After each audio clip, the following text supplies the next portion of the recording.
I'm a gunner, the one who shoots the tanks. I scan and look. My TC will look out for me as well and everything. And I actually shoot the guns. I control the turret and I shoot the main gun. As the tank commander, like I'm responsible for a section of tanks. The driver, he gets us where we gotta go. Without him, we can't move without the driver. And people see tanks, that's what they see. It's either a symbol of hope or it's a symbol of destruction. This is where we do most of our work. This is where we spend a lot of our time. Maintaining the tanks, making sure that they're ready to go whenever we need them to. Right here.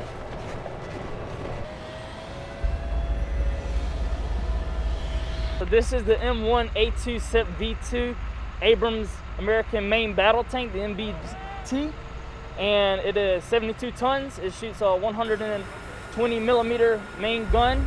It has a 240 coaxial machine gun that shoots a 7.62 round, a 50 cal machine gun on the TC station, and another 240 machine gun for the loader. And drive for about 6 hours straight on a full tank of gas. The maximum speed limit is 60 miles an hour. We all go through basic training, that's 9 weeks, that's the same. Then after that is AIT, which is advanced training.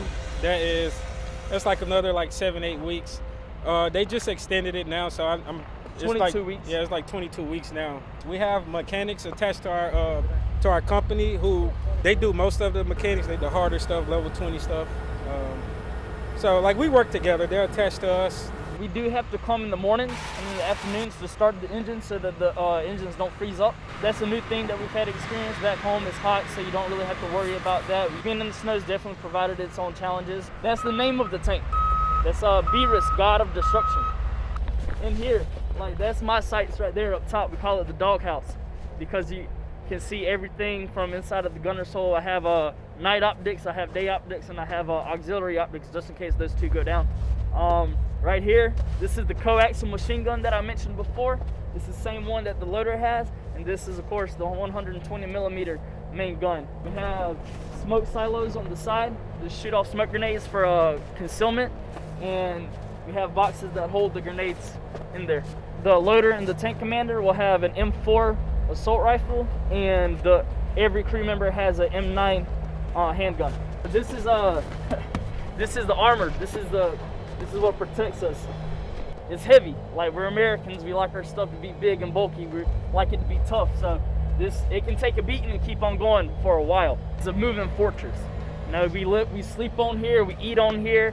Whenever we get our MREs and they're cold, we just put them on the back deck because the engine is a turbine engine. So it heats up really hot. So we can just put our food on the back, heat it up. We have little stoves and we cook food on the top of it and everything to treat the tank like it is our house. So we make sure that it's clean, we make sure that it's taken care of. If the tank can't tank, then we can't do our job. Can't have that being here working with the Lithuanians. We can't have that not being able to do our job, because what we're doing here is important, it matters, and definitely it's a feeling shared across the battalion. This is Specialist Weber. What's up, everybody? This is Specialist Stewart. How you doing? We just got Stewart from Red Platoon, and me and Weber have been on this tank together for about 1.5 years, but he's been on this tank since over 2 years. Yeah, for 3 years now. And so we work together. He's my driver, me and him, because we're short one man. We do everything together on the tank. We work on it. We do maintenance. We check track. We help each other out. I'm from the cold, so I feel like I'm at home, but this is a lot more colder than home. This is the main gun. This is 120 millimeter. Gun round goes in, it shoots, destroys anything. You don't want to be on the other side of this. It's very bad. It's best gun God ever allowed man to make. Like a company of enemy coming, we load a can round, shoot. That enemy turns into a pink mist. There's nothing left. It's 1,199 tungsten steel balls about that big. The shoot is like getting hit with marbles that don't stop. Control of the tank right here. Blaze, fire, you're set and ready to shoot. This protects the TC and the gunner from the main gun.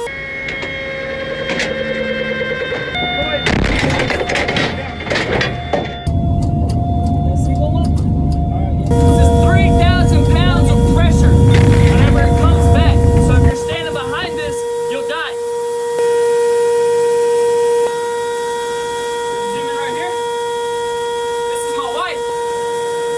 that picture back at home in Texas. I carry it around with me everywhere I go. I got St. Michael. I have him for protection. U.S. Cavalry is one of the oldest and largest branches in the military, or in the U.S. Army, not in the military, but in the U.S. Army. We're one of the biggest divisions. You know, the shield and the horse represent old knights, and the shield representing protection and the horse representing cavalry. So it's being a tanker and the cavalry being attached to this unit, wearing that patch it's very meaningful. The wear of this patch is heavy because there's a lot of history that comes with it. I joined the Army in July of 2018.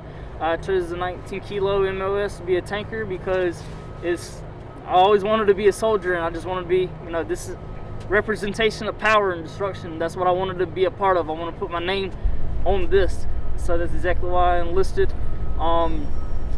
My family has a strong connection to the military. My grandfather was on an M60 tank in Vietnam in Khe Sanh, and my great uncle was in World War II on an M4 Sherman. He rode with General Patton's armor fleet, and chased Rommel out of North Africa during World War II. So he was there at the beginning of the campaign and everything. My great grandfather, he was an ammo truck driver for the Army in the Korean War. So I have a lot of background. Really neat. Like a lot of other Americans, my family's been in the military since the very beginning of the military for the United States Army.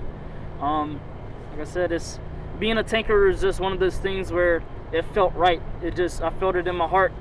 There's nowhere else I would rather be. People right to my left and right, these are my family. These are my brothers. It's like being a tanker is completely different from any other MOS. There's just a connection that you have with, your tank, with your crew, with the people you serve with to your left and right that you just don't feel anywhere else. It's like I would do anything for these guys, and they do anything for me. Especially being a gunner, being in the gunner's hole and actually shooting the main gun, having that power. I was born a patriot. Ever since I could remember. Whenever I was 6 years old, I remember going through my grandfather's photo album from Vietnam, the one that I mentioned before, who was a tanker before me.